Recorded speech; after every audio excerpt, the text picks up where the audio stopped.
വരുമോ നീ തിങ്കളേ തിങ്കളേ.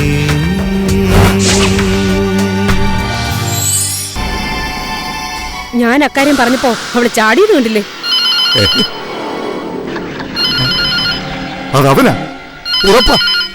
ഈശ്വരാ, എന്റെ ദേഹം വിറയ്ക്കുന്നു. ആ ഫോൺ എടുക്ക്, എന്താ പറയുന്നെന്ന് നോക്കാം.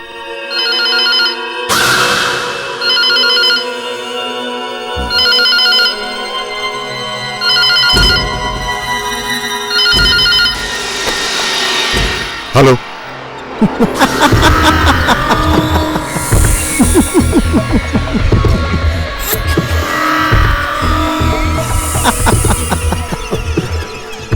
പുതിയൊരു നിർദ്ദേശം വെക്കാനാ വിളിച്ചത്. നിങ്ങളെ മോനെ ഞാൻ മോചിപ്പിക്കാം. പക്ഷെ ഒരു കാര്യം, പകരം എനിക്കൊരാളെ തരണം. പകരോ? നിങ്ങളാരും വരണ്ട. എനിക്ക് ആ കുഞ്ഞിനെ കിട്ടിയാ മതി. ബാല പ്രസവിച്ച ആ കുഞ്ഞിനെ.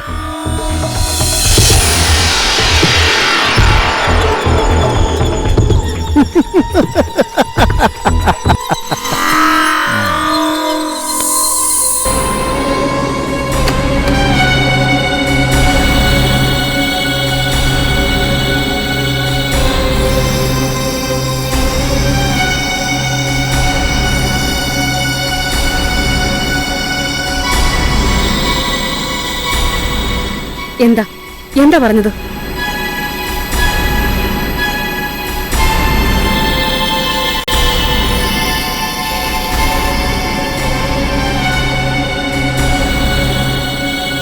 സേതുവിനെ വിടാം. ഓ, എപ്പോ? ഈശ്വരനെ വിളിക്കാൻ വരട്ടെ. പകരം ഒരാളെ കൊടുക്കണം. ഭഗവാനെ, ആരെ? നമ്മളെയൊന്നും അല്ല അവന് വേണ്ടത്. പിന്നെ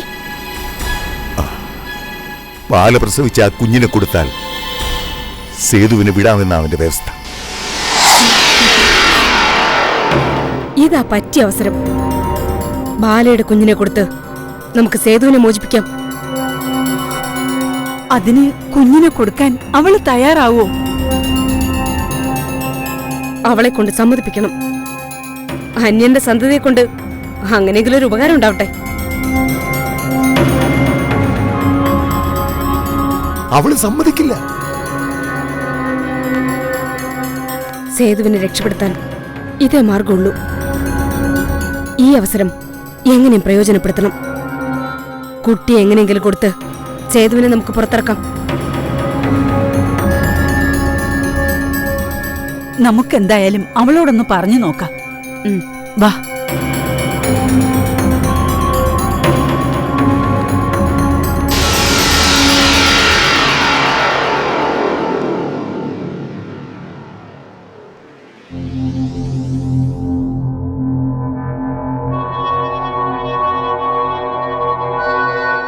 മോളെ, മോളെ ഉറങ്ങാണോ? വാവേ വാവേ.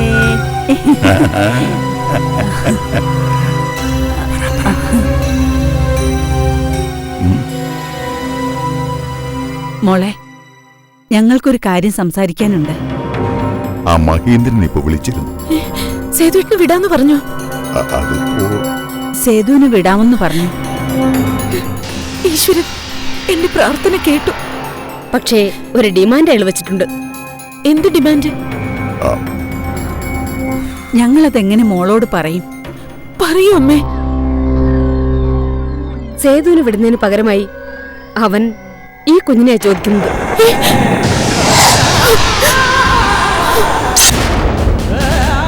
പറയുന്നത് പാപാന്നറിയാം. പക്ഷേ സേതുവിനെ രക്ഷിക്കാൻ ഇതല്ലാതെ ഒരു മാർഗവുമില്ല മോനെ. അല്ലാത്ത പക്ഷം അവൻ സേതുവിന്റെ ജീവൻ നശിപ്പിക്കുമെന്നാണ് അന്ധശാസനം. ബാലെ, ഈ കുഞ്ഞിനെ അവന് കൊടുത്താ അവൻ സേതുവിനെ വിടും. സേതു പുറത്തിറങ്ങിയ ഏതു വിധേനയും കുഞ്ഞിനെ രക്ഷിക്കാനുള്ള ഏർപ്പാട് ചെയ്യാൻ പറ്റും. മോള് സമ്മതിച്ച ഞങ്ങളുടെ മനസ്സുകളിലെ തീ ഈ നിമിഷം കിടും. കുഞ്ഞിനെ അയാൾ ഒന്നും ചെയ്യില്ല. മോളെ സമ്മതിക്ക്. നീ വിചാരിച്ച എന്റെ മോൻ ജീവനോട് വരും.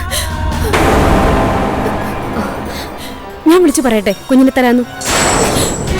ഇല്ല, ഞാൻ തരില്ല. എന്റെ കുഞ്ഞിനെ ഞാൻ തരില്ല. എന്റെ പൊന്നു മോളെ ആ ദുഷ്ടന് ഞാൻ കൊടുക്കില്ല. ചെയ്തിട്ടിനെ രക്ഷിക്കാൻ ഞാൻ പോകാം. എന്നെ അവൻ കൊന്നോട്ടെ. പക്ഷേ എന്റെ മോളെ ഞാൻ കൊടുക്കില്ല. കൊടുക്കില്ല ഞാൻ.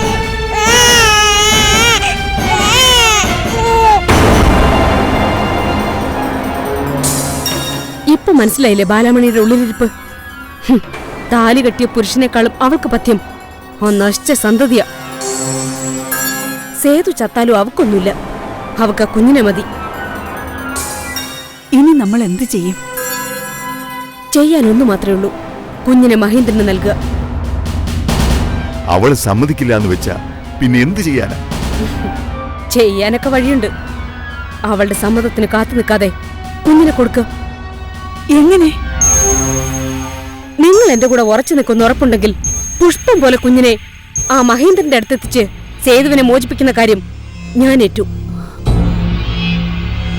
എന്റെ മോന്റെ ജീവൻ രക്ഷിക്കാൻ വേണ്ടി എന്ത് ത്യാഗത്തിനും ഞാൻ തയ്യാറാ.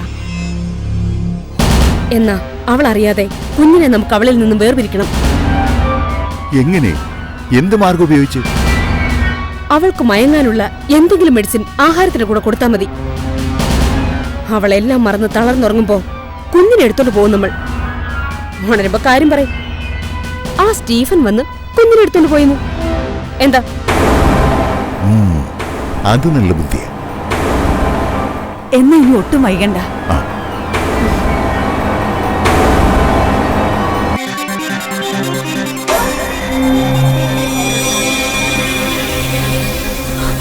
എന്റെ പൊന്നു മോളെ ബാലാമണി, ഞങ്ങളോട് ക്ഷമിക്കുമോളെ. ഞങ്ങൾ എന്ത് തെറ്റാ ഇപ്പൊ മോളോട് ചെയ്തത്? മോള് നൊന്ത് പ്രസവിച്ച കുഞ്ഞിനെ കൊടുത്തുവിടാൻ ഈശ്വര എങ്ങനെ തോന്നിയത് പറയാൻ? ക്ഷമിച്ചു പറ മോളെ. ഞങ്ങളോട് ക്ഷമിച്ചു പറ മോളെ. ഞാനും വന്നപ്പോ അതും ഇതൊക്കെ പറഞ്ഞു. വഴിതെറ്റിപ്പോയവളെന്നും പറഞ്ഞു. പറയാൻ പാടില്ലായിരുന്നു. അങ്ങനൊന്നും പറയരുതായിരുന്നു. നല്ല മനസ്സോടെയാ ചിഞ്ചുമോടെ മരണശേഷം മോളെ ഞങ്ങൾ കൂട്ടിക്കൊണ്ടു വന്നത്. ഇനി ഒരിക്കലും ഒരു തെറ്റും സംഭവിക്കരുതെന്ന് ഞങ്ങൾക്ക് നിർബന്ധം ഉണ്ടായിരുന്നു. പക്ഷേ വീണ്ടും സംഭവിച്ചു പോയി മോളെ. സേതുവിനെ അല്ലാതെ തന്നെ ഒരു പോറല് പോലും ഏൽക്കാതെ നമ്മൾ മോചിപ്പിക്കും. അതിനുള്ള ഏർപ്പാടുകൾ ചെയ്തു കഴിഞ്ഞു. ബാല മനം നൊന്ത് പ്രാർത്ഥിച്ചാൽ മതി. സേതുവേട്ടിന് വേണ്ടി എന്റെ പ്രാണം കളയാനും ഞാൻ ഒരുക്കോ? അതൊന്നും വേണ്ട മോളെ. സേതു വൈകാതെ വരും. മോളും നമ്മുടെ ഈ കുഞ്ഞും സേതുവും സന്തോഷത്തോടെ ജീവിക്കും. സേതു വന്ന ട്രാൻസ്ഫർ വാങ്ങി ദൂരെ എവിടെങ്കിലും പോയി ജീവിക്കണം. ഈ വീടും കുടിയും വിറ്റ് ഞങ്ങളും കൂടെ വരാം. എന്റെ പ്രാർത്ഥന വെറുതെയാവില്ല. സേതുവേട്ട ഉടനെ വരുമെന്ന് എന്റെ മനസ്സ് പറയുന്നു. മോളുടെ നാവ് പൊന്നാവട്ടെ.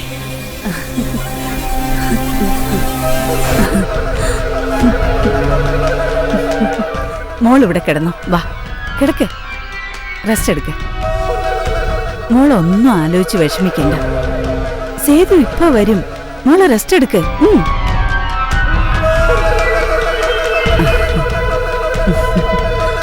അമ്മ പോയി മോക്ക് പാലെടുത്തോണ്ട് വരാം കേട്ടോ.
എനിക്കറിയാം നീ ഇപ്പൊ കിടന്ന് വീർപ്പ് മുട്ടുകയാണെന്ന്.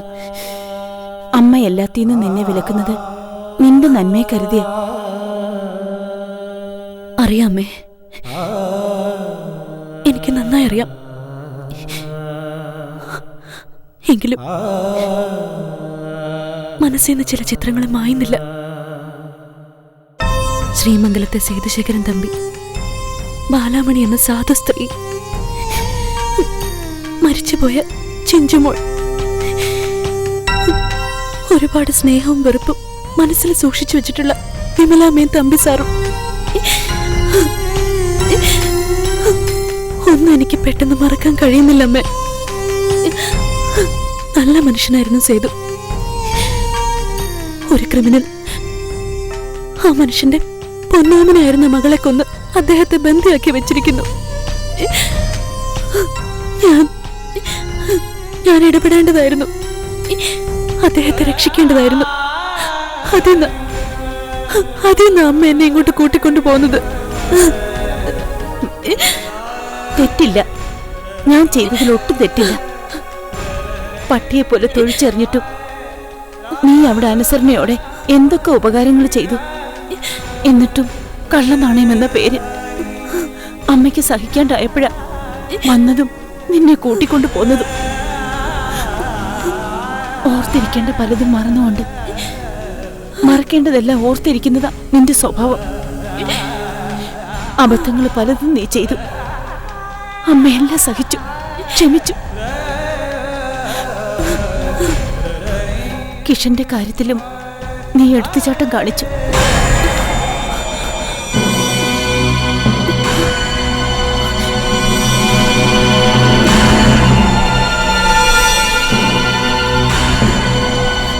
ഒന്ന് രണ്ട് പ്രാവശ്യം ഇവിടെ വന്നിരുന്നു.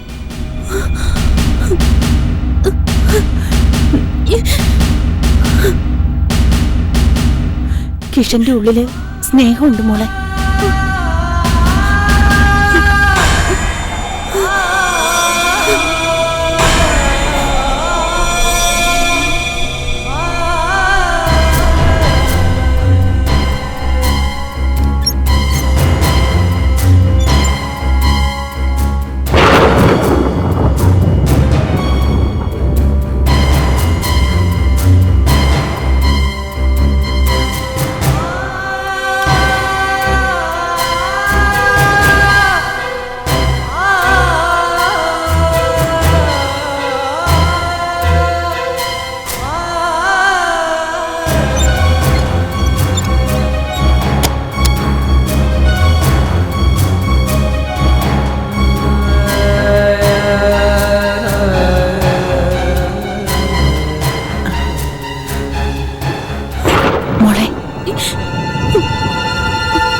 എനിക്ക് കാണണ്ട, എനിക്ക് കാണണ്ട,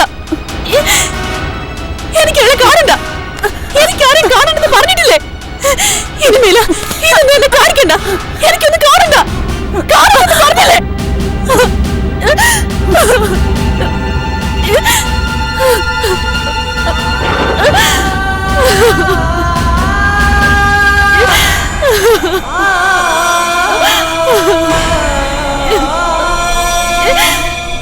ha ha!